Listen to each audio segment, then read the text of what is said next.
Hello, it's Simone. I am so glad you are here today. I want to swatch 8 samples that I received over the past year from my friend Amy. Um, yeah, and the way that I'm going to do this voiceover is I'm going to tell you all the inks that I'm swatching in the order that I'm swatching them. And then I want to chat about some things that come to mind randomly. And then when I'm done with that, hopefully that is exactly at the time when I start pulling out the comparison. Then I will go back to what we see on screen and talk about the comparisons. So, I am swatching Pilot Iroshizuku Konpeki. I think I'm going to talk a little bit about each of the inks as well. That is an ink that I never thought I would like, but I actually really fell hard for it when I put it in a pen. And now I'm on the quest of trying all of the Pilot Iroshizuku inks because I was so enamored with not just the color, but also the ink properties. The next color that I'm swatching is Troublemaker Sea Glass. That is an ink that did not wow me a lot. It is a chromo shading ink. It has kind of a minty undertone, greeny undertone, but in my swatch book, it turned very pink, like the pink that you would see on a pig, that kind of pink. The next color that I'm swatching is Troublemaker Butterfly Dream, which is a really dark olivey green. Is that even olive? What color is the base color if you have olive? Just darker. And then it has purple shimmer on top. It looks amazing in my swatch. It looks very almost black in the writing that I have on the swatch page. I'm curious to see how it would perform in a fountain pen.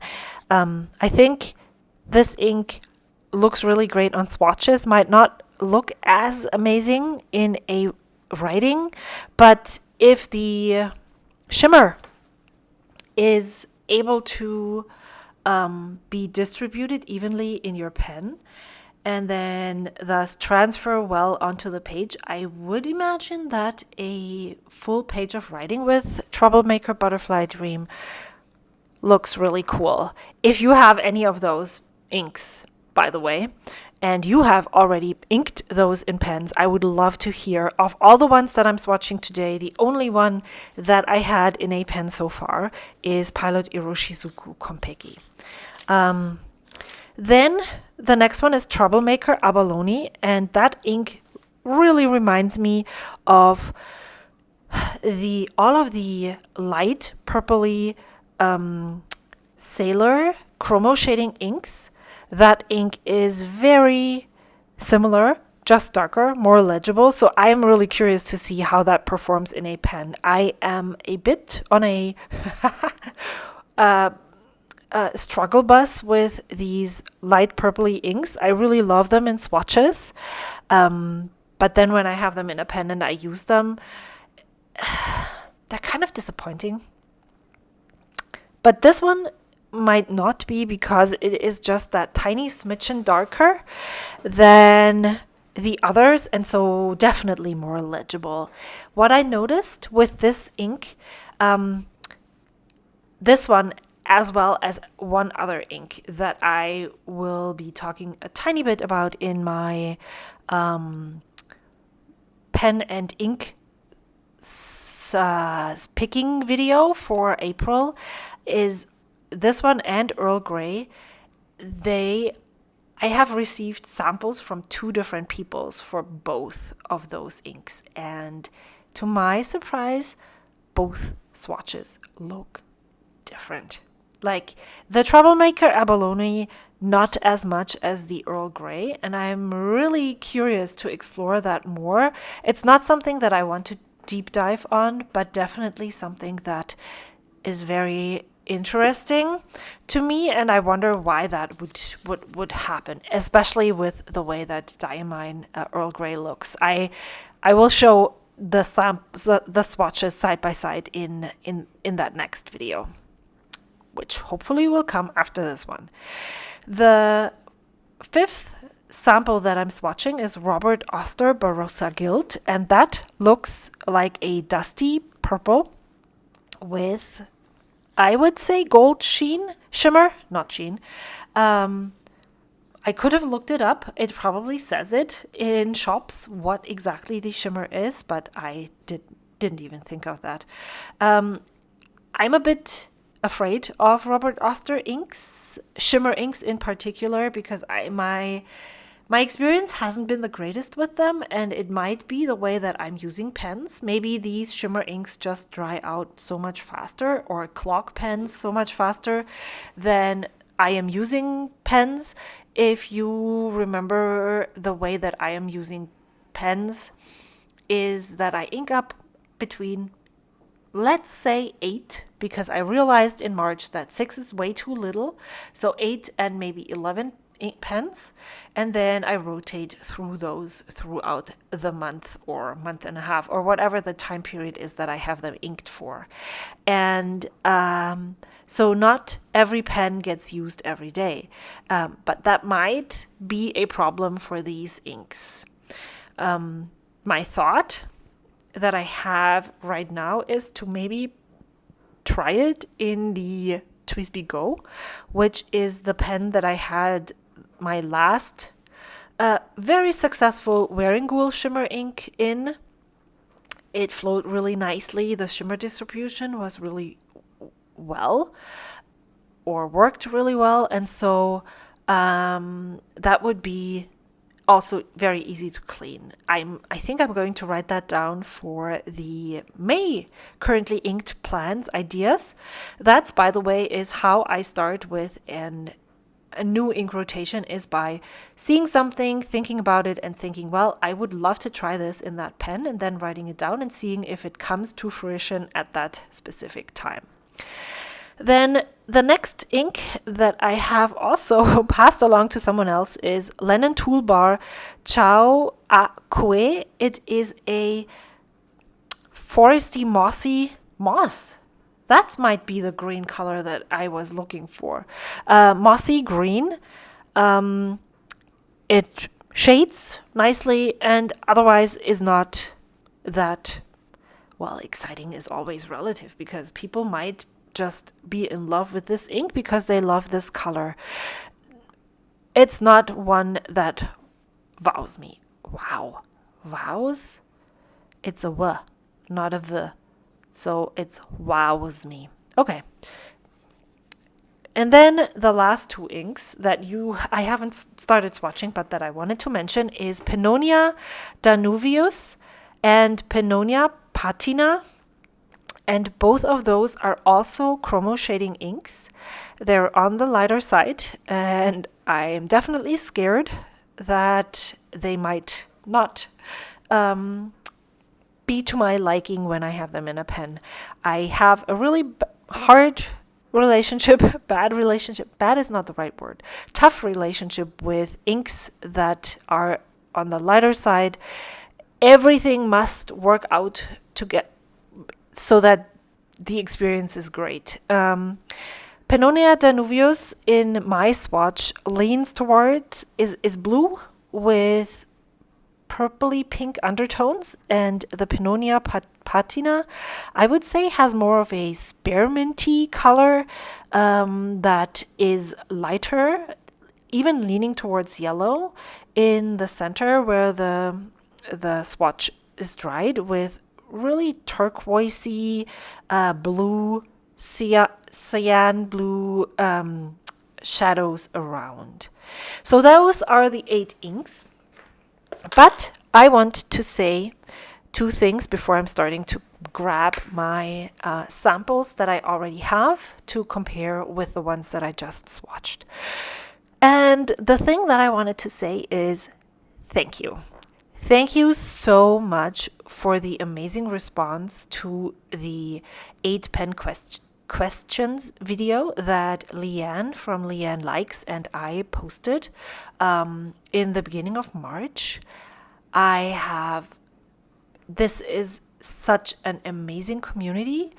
I loved reading all of your comments, all your experience, and getting so many perspectives from you all is really great in hearing that some of you relate, some of you don't at all. But it was so great to get to know all of you more. And then not just you in the comments, but all of you YouTubers out there who took the time to film a response. It was just great seeing your faces or your hands. No judging either way. So amazing, and just I totally appreciate you all for taking that time. That was so much fun, and it still is. I just saw when I'm filming this video, it is Tuesday.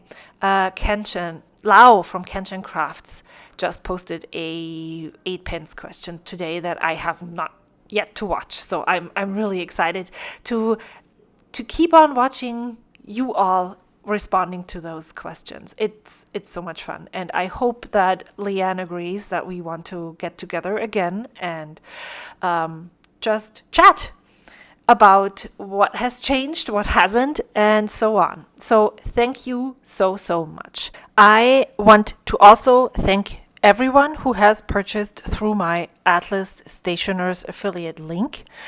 I didn't think it would yield some money at all. So I'm quite surprised at the amount that has accumulated so far. Thanks a lot. I will probably use that money towards exploring pens that I would love to share on the channel, so I do not have to go into my personal funds for that. And once I purchase something from that money through Atlas, I will definitely let you know in the video. Now I'm looking through my swatches, and here I am comparing them all. So the first that I have here is Troublemaker Sea Glass. I was looking at Ferris Wheel Press, and the other one was the Lennon Toolbar that I swatched just now, Sailor Urameku Yoi, and then Lennon Toolbar Firmament. They all look fairly similar, not necessarily in the color of the swatch when you add a lot of color to the bottom, but in the writing sample. And I have been doing that lately, that I looked at what actually was the color at the bottom, and then as well at the writing, because sometimes even though the base color is completely different, the writing doesn't change a lot. The Troublemaker Butterfly Dream looks very much like Ferris Wheel Twinkling Tea Party. It has a similar base color, but then of course there is shimmer on top. Then with the Pannonia Patina, there is nothing in my swatches that compares even remotely. The only green that was similar, if that is even a thing, was the Diamine Delamere green, but that's also not really. Let's look at Robert Oster Barossa Gilt. I have pulled out several purples that might work, might not work. The one that looks very similar is Sailor Hara Hara. It has a similar base color. All the other purples are way too purple for this. The Diamine Seize the Night is more in that realm of color. And then the other one was, what was that? Diamine Cult Pens Deep Dark Purple. Robert Oster Black Violet, especially when in the swatch where there is just one application, it looks very similar.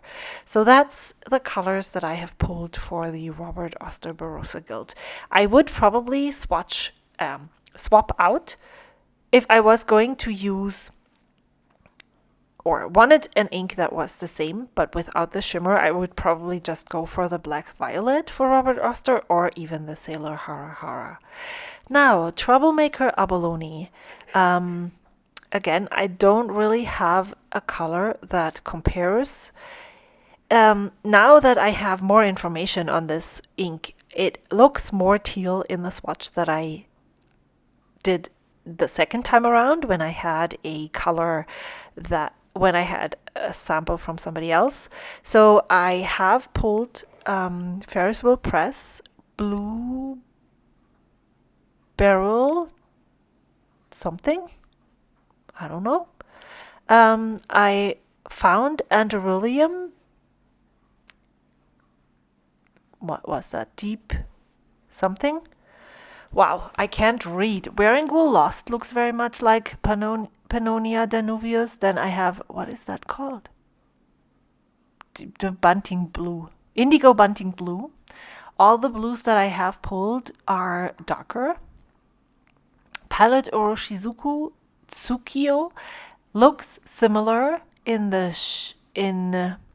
like a darker version of the same color. All the others are way too blue-y, way too cyan colored. And then I pulled out, to compare the Pilot Iroshizuku Konpeki, I pulled out all the very ultramarine blues, but Konpeki is more leaning towards the cyan colors. So it's even closer to Robert Oster Blue Moon, which is a shimmer ink, or Anderillium Blue Ringed Octopus, or the name for this Diatromentis ink is not right. Then the ones that are right next to it. I think that is all I wanted to compare. The Pannonia Danuvius has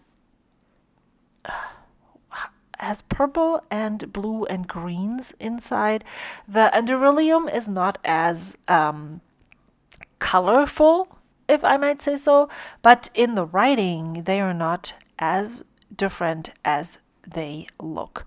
So for Troublemaker Abalone, I pulled out Ferris Wheel Press Blue Barrel Tonic, and if you look at the writing, it looks similar. Not the color swatch at all. Pilot Iroshizuku Tsukio looks similar. That's what I was talking about. See, I didn't even remember what I was doing. And Robert Oster Gray Seas. Yeah, I think that is all. Here is a closer look at the dried swatches on the Tomoe River paper. That's the paper that I am using to swatch. Sorry, I didn't give that information right in the beginning. The 52 GSM paper is what I am using to put my swatches on. And then I am using the coloring cards. So, thank you so much for watching. I hope to see you soon. I would love to hear what you think of these colors in the comments down below. I will see you soon. Until then, bye.